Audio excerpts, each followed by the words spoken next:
উলামায়ে হযরত আলোচনা করেছেন, আপনারা ধৈর্যের সাথে শুনছেন। উলামায়ে কেরামদের কথাগুলো আমাদের সকলকে সহিহ তরিকায় আমল করার তৌফিক দান। আমাদের সবার জন্য আপনি এই দোয়াটা নিয়ে আসবেন।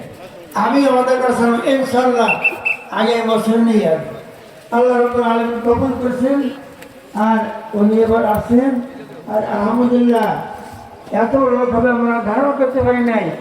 আপনারা দিল ভরে মন ভরে ওনার বক্তব্য শুনছেন।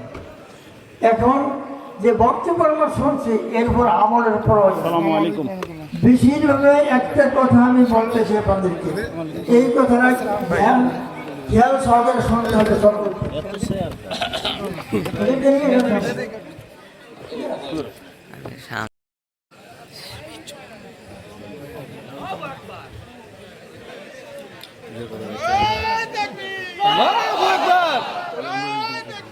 আল্লাহু আকবার।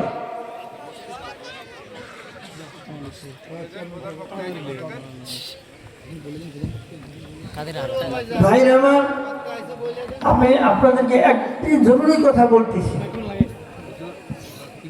আল্লাহ রাব্বুল আলামিন আমাদেরকে ঈমান দান করেছেন।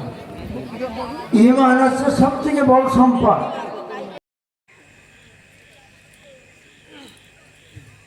উলামায়ে হযরত আলোচনা করেছেন, আপনারা ধৈর্যের সাথে শুনছেন। উলামায়ে কেরামদের কথাগুলো আমাদের সকলকে সহিহ তরিকায় আমল করার তৌফিক দান করে।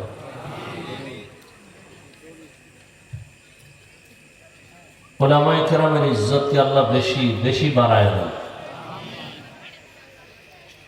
যারা উলামায়ে কেরামদেরকে ছোট করার জন্য বিভিন্ন ষড়যন্ত্রে লিপ্ত, আল্লাহ তাদের হেদায়েত দান করেন।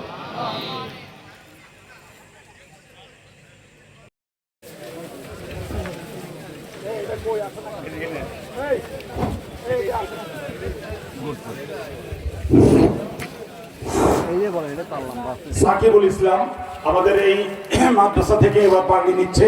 আপনারা দেখছেন নড়াইল জেলা থানা কালিয়া। নাম হচ্ছে সাকিবুল ইসলাম, পিতার নাম